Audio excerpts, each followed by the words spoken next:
My name is Don Marsh, and I'm a member of CENSE. I'd like to share a critical look at PSE's Energize Eastside project. Energize Eastside is a proposal to upgrade an existing 115 kilovolt transmission line to 230 kilovolts.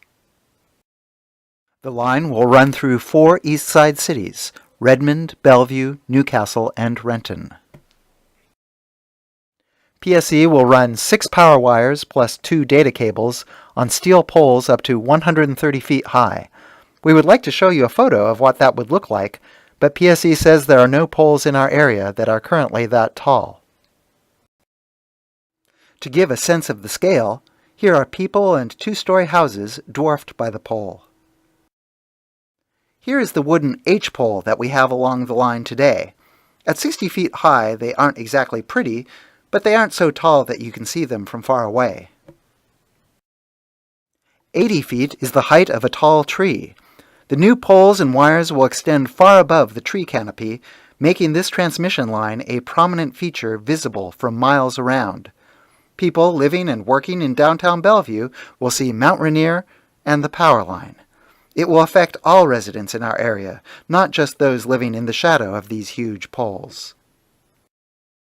In order to safely build and operate the new high-voltage line, PSE will have to cut or destroy nearly 8,000 mature trees. CENSE is an all-volunteer group of hundreds of concerned citizens who oppose PSE's plan. We are working with industry experts to propose solutions that are less expensive, more reliable, and protect our neighborhoods and the environment. Exactly where will this 18-mile line go? It will mostly follow the transmission line that exists today. Starting in Redmond, the line goes past Willows Creek Park and then turns south past the Grass Lawn neighborhood, among others. Next it enters North Bellevue, running through the Bridle Trails neighborhood, past Viewpoint Park, and continuing south. In South Bellevue, it goes through the Glendale Country Club and Kelsey Creek Greenbelt. Then PSE may use a western route, passing by the Woodridge and Factoria neighborhoods and Newport High School, or they can go through the Eastgate and Somerset neighborhoods, passing over Tyee Middle School and several other neighborhoods. Newcastle is next, passing through the Donegal and Olympus neighborhoods and close to Lake Bourne and May Creek Park. In Renton, the line passes through more neighborhoods and parks, including Highlands Park and the Cedar River Trail. It is extremely rare for a utility to construct an overhead 230 kilovolt transmission line through so many established residential neighborhoods. In fact, we haven't found an equivalent example anywhere in the U.S. during the last couple of decades. And did I mention that both route options will require digging deep holes within feet of the aging Olympic pipeline? This pipeline transports millions of gallons of high-pressure jet fuel each day, and there have already been 2 incidents in the last 10 years that have caused death and injury in each case. The construction and operation of this line poses a significant risk to nearby homes. Our fear is that an earthquake or extreme weather event could be compounded by a man-made catastrophe. We don't have to do this to any neighborhood on the East Side. Here is an outline of the problems. Energize Eastside is too big, it's too expensive, it's not necessary, and better options are available. Energize Eastside is out of scale with our actual needs. A 230 kilovolt line can carry 4 to 5 times as much power as our current transmission line. Do we need that much capacity? Probably not for 100 years, and we'll show you why in a moment. Our next concern is cost. The upfront cost of Energize Eastside is approximately $200 million. This cost will be paid by PSE's customers in the form of higher electricity bills for the next 40 years. When we factor in a generous 10.3% rate of return on PSE's investment and financing costs, we, the company's customers, will pay about $800 million for Energize Eastside over the line's lifetime. Do we really need this project? Let's start with how PSE explains the need. PSE has made this forecast graph the centerpiece of their campaign for Energize Eastside. It shows demand for electricity, measured in megawatts, steadily increasing from 2012 through 2022. PSE says there's a problem when demand exceeds the capacity of the company's system, as shown by the dashed line. The company implies that power outages will occur when these lines cross in 2018. However, there are some important things PSE neglects to say about this graph. For example, this system capacity line is not normal system capacity. Normal system capacity is actually 1,600 megawatts, as shown at the top of this rescaled graph. The lower capacity number is what the capacity would be in an extreme emergency if half of the transformers that serve the east side fail.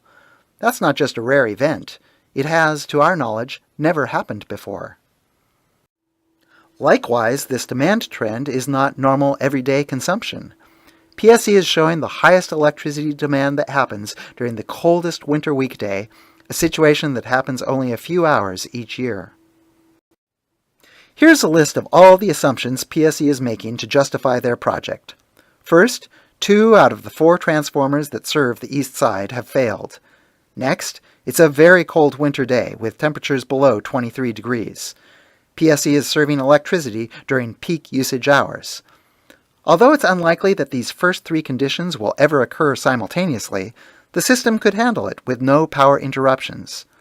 The fourth assumption is that we are sending 1,500 megawatts of electricity to Canada. That's a lot of juice, more than twice the amount the entire east side uses at its absolute peak. And for some unexplained reason, PSE assumes all of our local electricity generation is turned off. Experts tell us that these last 2 assumptions are not only unrealistic, but they add stress to the system, causing the theoretical overloads PSE is using to scare us. Bellevue's independent analyst verified that Canadian flow of that magnitude is a problem for PSE's infrastructure. In this table from the analyst's report, 5 different elements are persistently overloaded under a variety of different study scenarios. They are designated using OL in this table. But look what happens when the flow of electricity to Canada is turned off. Only 1 overload is left. Is there an easier way to fix that overload than spending $200 million and ruining the beauty of residential neighborhoods? In fact, there is. We just need to turn on the local generation that PSE has turned off in their simulations. We're talking about 6 local generators that use natural gas to generate almost 1,400 megawatts of electricity. These generators were acquired to generate electricity during peak usage scenarios, so it's bizarre to turn them off when we need them. We are asking Columbia Grid, the consortium that coordinates regional grid projects, to run a more realistic simulation that turns on our generators and cuts Canadian flow to 0. Some people worry about what will happen to Canadians if we cut the power flow. The answer is, nothing will happen. Canadians don't need this power, even in the middle of an Arctic cold snap. They have plenty of power from their own dams and other sources. Often the electricity that we guarantee to provide them through the Columbia River Treaty does not flow northward. Instead, they sell it to people who want it in the U.S., and only the profits go north.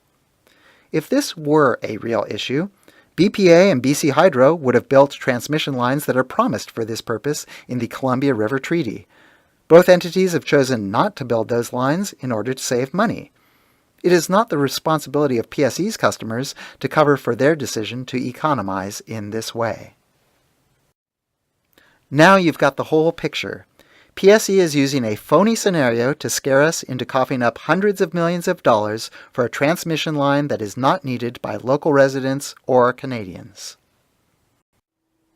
Although there appears to be no need for this project, CENSE believes it is prudent to anticipate future growth and reliability issues and start developing better solutions now. CENSE is submitting a variety of viable alternatives into the EIS, and we'll show you a few here. Our first alternative is to simply add another transformer next to the one that the analyst says might overload. This could be done more quickly and at much lower cost than Energize Eastside. If we want a safe, reliable solution, this one beats Energize Eastside, hands down. The second alternative is a small gas-powered peaking plant located next to the Lakeside substation. This plant would run only a few hours each year, so noise and emissions would be minimal. In fact, they would be negligible compared to the noise and odors coming from the garbage transfer facility on the property. This solution would be much better for the environment than the destruction of 8,000 trees. The cost of $60 million would be higher than our first alternative, but PSE needs to build more generation capacity in any case, so this is a cost that ratepayers will pay anyway. Our third alternative is for PSE to follow recommendations in the report prepared by their own contractor, E3, which found 56 megawatts of potential energy savings through electrical efficiency and demand-side resources. This would actually save customers $40 million and would have beneficial effects for the environment. The fact is, none of these alternatives is an either-or situation. We could do all three for less than half the cost of Energize Eastside, and we would have better reliability and abundant electricity for many years to come. With such good options available, why is PSE pushing this project so vigorously? Well, they have the best motivation a private corporation can have: money. The Federal Energy Regulatory Commission will allow PSE to collect a rate of up to 10.3% on their investment. That's 10.3% on $200 million for 40 years. PSE also gets revenue from delivering electricity to Canada. Furthermore, the company was just approved to deliver electricity to the lucrative California energy market starting in October 2016. All of these revenue opportunities require PSE to have a 230 kilovolt line. PSE already has a 230 kilovolt line, but it leases the line from the Bonneville Power Administration. The lease expires in 2018. Even if PSE were able to renew the lease, it would cost the company considerably more than their current lease, with correspondingly less opportunity for profits. But if PSE can get its customers to buy a new line, that's pretty compelling for the company. I'd like to read you a quote from an article in the Wall Street Journal that came out the same year that Energize Eastside was announced. Americans are using more gadgets, televisions, and air conditioners than ever before. But oddly, their electricity use is barely growing. Some companies are pouring money into high-voltage transmission lines, superhighways for electricity, to collect above-average returns from customers.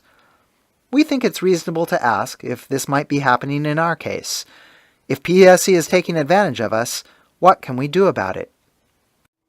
CENSE has been busy during the past 18 months. We recently hired EQL Energy of Portland to provide expert analysis of alternative solutions. We hired an experienced attorney to help us get these alternatives into the Energize Eastside EIS process. We have also been working closely with Richard Lockhart, the former VP of Power Planning for Puget Sound Power and Light, which became PSE. Together, we submitted a complaint to the Federal Energy Regulatory Commission that exposes problems in the Energize Eastside planning process in direct violation of FERC Order 1000. We think this could have a dramatic effect on this project. We are also working with candidates for city councils. If the FERC complaint doesn't stop this project, the decisions on Energize Eastside permits will ultimately be made by politicians, so we think this is an important issue for the election. Finally, we continue to conduct outreach and education efforts to inform citizens about the true costs of Energize Eastside. The costs of hiring experts and lawyers are significant. We need your financial support to finish this fight. We have the facts and the expertise. We just need to keep this going long enough to see Goliath fall. Our website, CENSE.org, makes it easy for you to use a credit card or send a check. There's also a video of this presentation that you can share with friends and neighbors. Here is the choice for our future. On the left is a photo we found in Bellevue's Economic Development Plan. It's a nice picture because it shows the beauty of our residential neighborhoods, abundant trees, and a spectacular backdrop uninterrupted by ugly infrastructure. Contrast this with the photo on the right, which I took last summer on the interurban bike trail in Renton. If we sit back and let the bottom line of a private corporation dictate our future, our kids will see more scenes like I saw on the bike trail. We hope you'll join us.